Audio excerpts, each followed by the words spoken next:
What's going on, everybody? We are cutting some lumber for the garage. We got the roof joists put on. I guess actually they're rafters and they're trusses because it is the roof. We are going to put these across the top, you know, just side by side and pretty much deck it out all the way across the top so it's solid. So I just cut like, I don't know how many I just cut, like 14 maybe, so I got to finish. I got to cut, I think, 18 total. Yeah, 18 total. So let me get these finished. It is freezing out here. Alright, so we cut a few extra ones, so I should be able to do the whole roof of the garage, and then I'll have a couple left to make, I can cut them, do whatever. Some of them have some flaws, that's why I made extra also. But I can do some workbenches out of these too. You put two of these together, and in my mind, you got a 2-foot workbench. It's kind of big, isn't it? But I was even thinking about putting like some shelves up to store stuff on in the garage. So we got just a couple extra, not a lot right now. I can make more. So, whew, man, it is chilly. I'm gonna go ahead and plug in my leaf blower, get rid of all this real fast since I just did that the other day. Clean up my mess instead of leaving it. Yeah, that's something new for 2025. Cleaning up my mess before I go in the house. We'll be right back. I can't remember where we was at last time, so I'm doing like everybody else does. I'm gonna be smart from now on, new year and all. I'm taking notes. Plus, I think they all look smart when they sit here and so we're gonna take notes. I got some good ones in there. Now if I can remember to look at them and while I'm talking, we're gonna be good. So, as you can see, we did get a few more things printed. We got the red oil jugs the other day, so we did some black jugs. We did some white jugs, but I do need to get stickers for them. Some kind of stickers. I think it's time for a sticker machine, you know? Why not? A printer, right? A sticker machine.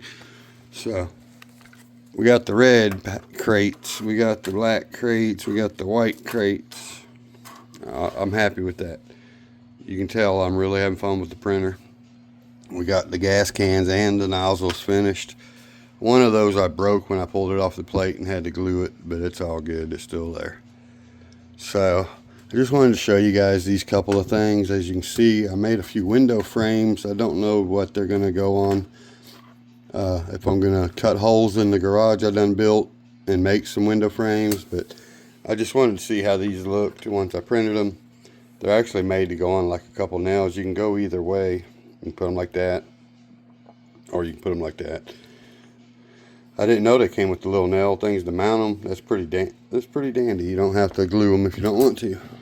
But we'll figure something out there. I just wanted to see how they looked. And now, one of my notes. Somebody asked me about the batteries that I use when it comes to the FMS rigs. Because the Atlas, the Michigan, the FJ40, all of them have such a skinny battery tray that it's hard to find a battery to fit in there proper unless you're running just shorty packs and stuff, which I ended up having to buy a shorty pack for that reason, for one thing. See, now these are the batteries I normally love to run. This is a 3S. These are about the same size as the 2S hard packs. They're a little smaller actually.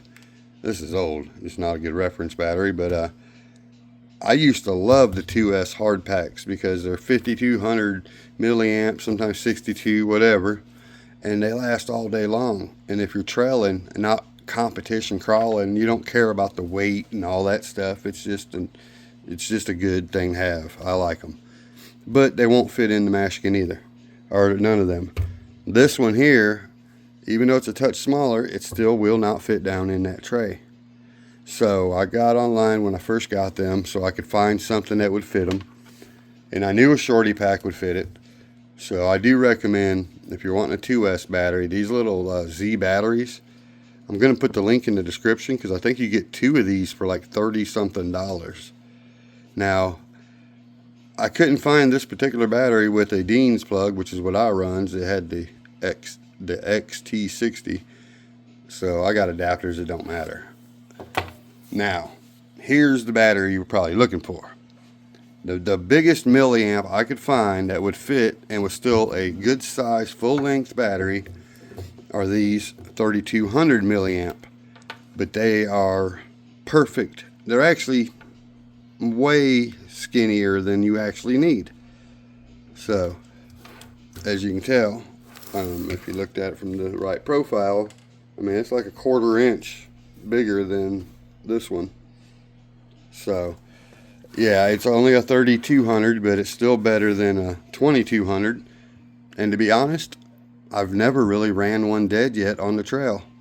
So they last quite a long time, you know, and they're perfect. I got this tiny piece of Velcro on mine. I set it down in the Michigan or whichever truck because it does fit perfectly. They're kind of long, so it does kind of take up the entire length, but I mean, they're the same as all the other batteries length, but you know what I mean. It fills the complete tray. I put the tiny Velcro on there and it stays right inside there perfectly. And I got the link for these in the description as well.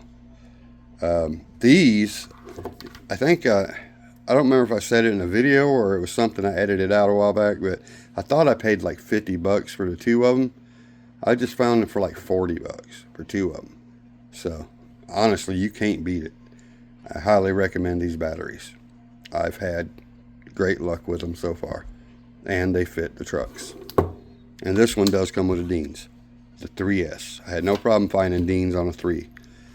Just make sure you're getting the right one when you get them. Because there are different ones. There's hard packs. There's a bunch of them. But they have the measurements. Most of them all have a measurement when you look at the pictures of the batteries. But the link is there for these particular batteries, and I think you guys will like them if you need them. If you're on Facebook with the FMS group, you already probably know they just released a post. They have the FCX10 LC80 that just came out a little while back. The bigger version of this was it gray with the orange stripes, you know what I'm talking about. Well, they just released on Facebook that they are coming out with the Pro version. I don't know the exact release date. It's going to be soon. I'll have that info for you as soon as I can. I don't know price or none of that yet. Like I said, I don't want to misspeak on anything. But I do know what all they've said on Facebook and showed in the post. It's going to be this color pretty much. They went to this scheme, and I love that. This is my favorite color on these. So I'm happy for the color scheme. It's brushless. That's right. They went brushless. It's got a outrunner motor. I think that's what they're called, right? I never had one. Well, I have one. It's up there in my, it's actually in my FMS Blazer, the Blazer Pro they got, the 124 scale. But anyway, I don't want to get too much into that now. It's awesome. But here's the kicker. Since that's the new version, brushless, remember? That whole setup that's coming in the new truck is also going to be available to put in the Blazer. And that's what I want to get at in this whole thing. That's what I'm really here to talk about. I'm happy with the LC80, and we'll get into all that when I review it and stuff. But for now, that whole brushless system is going to be set up to drop right into this truck. It's supposed to be super easy. No issues, really. And I think a lot of you guys understand what I'm saying here. If you already have this truck and have upgraded it, then you know you had to get rid of your stock controller to do it. And some people, it's like, oh, stock controller, who cares? No, that's not the case with this truck. This stock controller, it's made by Fly Sky, but it's my favorite controller. I'm not going to lie. I don't have a big fancy controllers. I mean, a Traxxas controller is okay to me, but it's not nowhere near this. This, to me, is my favorite stock controller.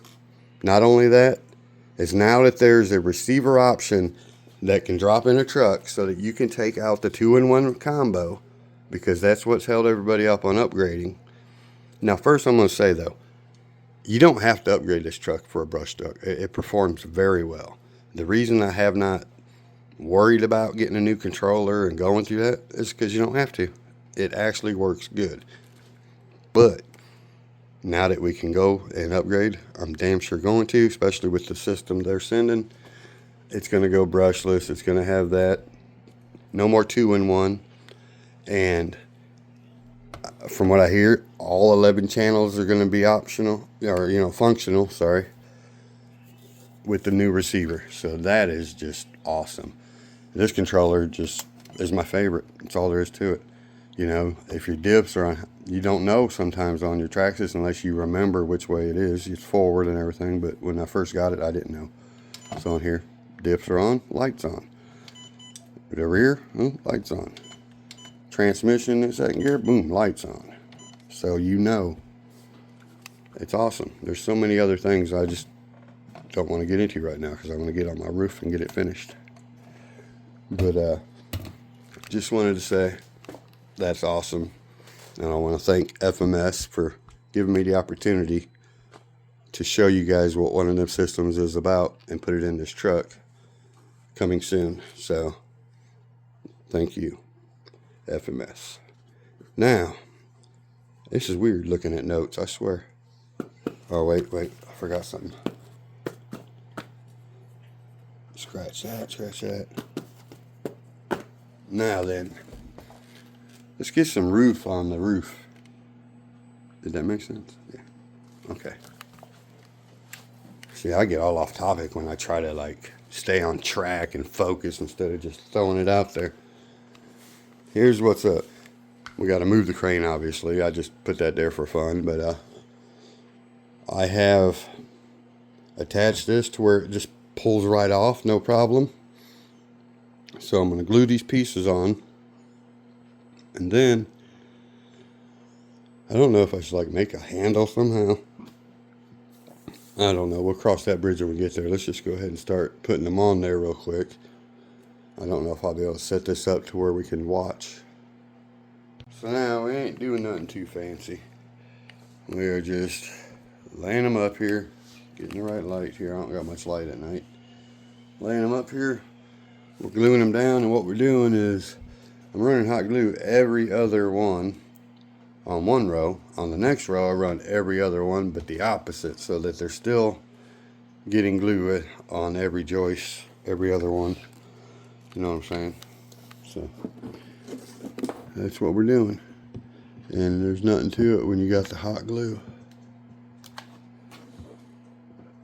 And this one gets hot. Well, I'll tell you what. See, I got the big hot glue gun that takes the bigger sticks.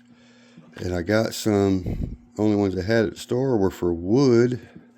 Hot glue for wood. And I thought, well, that's perfect. Well, turned out it ain't, because they don't work. I can't get, the hot glue gun, I guess, ain't hot enough to make them come out.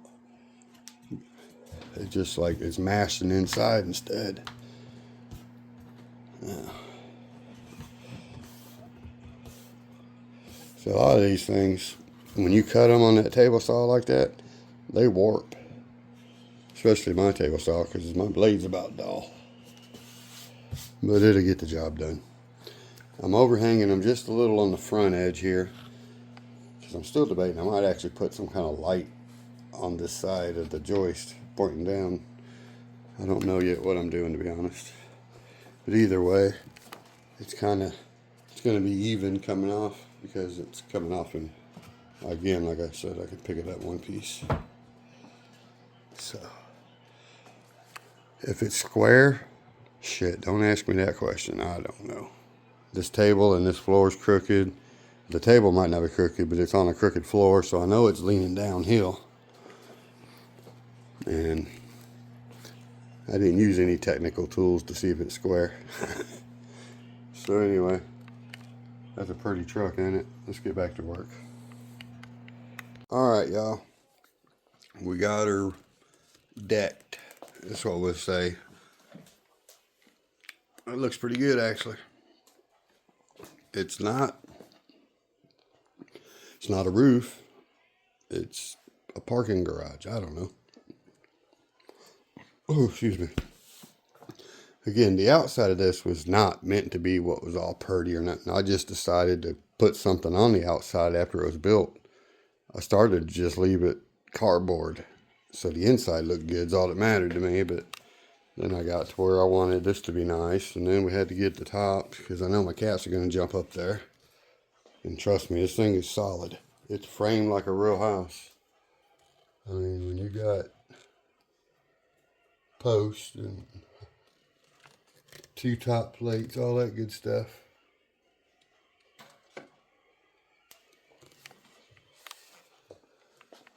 Sorry for my shadow, but it looks good to me.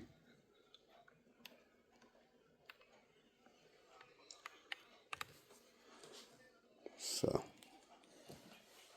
now we just have to figure out what we're going to do up here. Make it a second story. Sorry, now we're getting carried away. You know, wouldn't be a bad idea to go ahead and maybe frame it up, make a roof now, and then have this be their hangout. No, that'd be way too big. So now, I guess we're going to probably wrap this up. Oh boy, I'm wore out. It's late. Now, where were we? I think this week, one of the things I would like to start doing is throughout the week I will browse YouTube channels. I'm looking for smaller channels, find some that I can relate to and I like. Maybe they haven't been monetized yet, and I'm going to give them a shout out. You know, maybe 1 or 2 channels a week. I can spend the week looking at different channels, you know, find somebody. You know, I don't want to just say, hey, go check out this channel. It looks cool because I've seen one video. You know, I want to do a little research on each channel. Check them out. If I like them, we'll give them a shout out. Maybe we can help them grow and get monetized. And our little group can grow and grow and grow. So shout outs have helped me. Shout outs have helped other people.